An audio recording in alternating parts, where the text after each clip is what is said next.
Welcome to our tutorial on how to add additional people to your Media Studio account on Twitter using your PC. Let's walk through the steps together. To begin, click on the drop-down menu located next to your name in the top right corner of the screen. This will reveal a list of options for managing your account. Next, select Edit Access to Account from the drop-down menu. This will allow you to make changes to the access settings for your Media Studio account. Now, click on the Add Access button to initiate the process of adding a new user to your account. This step will enable you to grant access to another individual. Type the username of the person you wish to add to your Media Studio account and select their name from the suggested list that appears.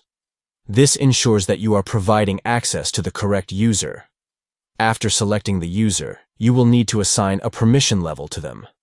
Choose from options such as Studio Account Administrator, Contributor, Publisher, Analyst, or Uploader, based on the level of access you want to grant.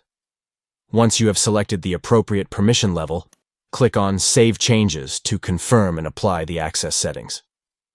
By following these simple steps, you can successfully add additional people to your Media Studio account on Twitter, allowing for efficient collaboration and management of your media content. Thank you for watching.